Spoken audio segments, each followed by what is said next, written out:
जब दुनिया परेड से पीछे हट रही है, तब भारत उसमें आगे बढ़ रहा है।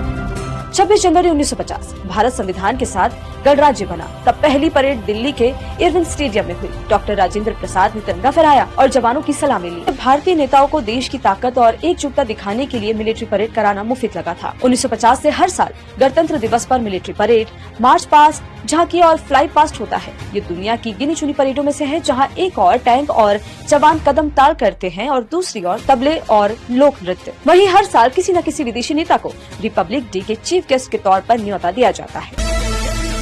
ये वो परंपरा है जिसकी जड़ें हजारों साल पुराने इतिहास में छिपी हैं। आज हम परेड को देशभक्ति का उत्सव मानते हैं, लेकिन रोम में कभी यही परेड दुश्मन के खून से खत्म होती थी। मिस्र में कभी राजा को देवता बनाने का जरिया बनती थी और कभी दुनिया को डराने का हथियार। आखिर परेड का इतिहास क्या है? भारत हर साल क्यों करता है? फौज और हथियारों की नुमाइश। और आज मैं बात नहीं करूँगा और ना आप बात करोगे। आप लोगों की मार्चिंग बात करेंगे, समझ में आ रहा है?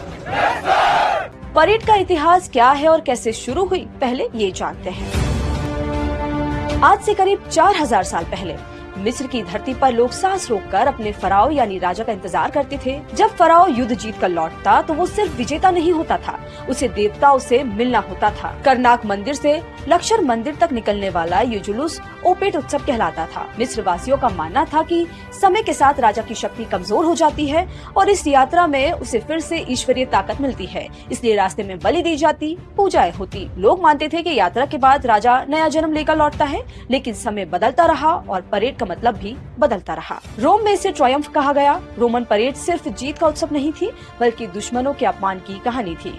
रोम में ट्रायम्फ तभी मिलता था जब एक युद्ध में 5000 दुश्मन मारे जाते। जुलूस में सोना, हथियार और जंजीरों में बंधे दुश्मन राजा दिखाए जाते। कई बार परेड का अंत सिर काटने से होता था, यानी परेड डर का प्रतीक थी। समय के साथ दुनिया बदली, राजा गए, लोकतंत्र आया और अब परेड का मतलब हत्या नहीं बल्कि संदेश देना बन गया। अमेरिका में परेड की कोई नियमित परंपरा नहीं रही। यहाँ परेड तभी निकली जब इतिहास ने कोई बहुत बड़ा मोड़ लिया हो, जैसे युद्ध जीतने पर, राष्ट्रपति बनने पर या देश को एकजुट दिखाने के लिए। रूस ने रेड स्क्वायर पर विक्ट्री परेड से दुनिया को बताया कि उसके पास मिसाइल, टैंक और ताकत है। चीन की परेड कम्युनिस्ट क्रांति की जीत का उत्सव है, जहां हजारों सैनिक और हाईटेक हथियार दुनिया को मैसेज देते हैं अब चीन सिर्फ क्षेत्रीय नहीं वैश्विक शक्ति है। फ्रांस में 14 जुलाई की परेड लोकतंत्र का उत्सव है, जहां सेना खुद को जनता की सेवा में पेश करती है। आज देश परेड करके दुश्मन को चेतावनी देने के लिए है, जनता में भरोसा बढ़ाने के लिए है, हथियारों की ताकत दिखाने के लिए और सत्ता की वैधता साबित करने के लिए है। यानी परेड अब युद्ध नहीं, रणनीति है।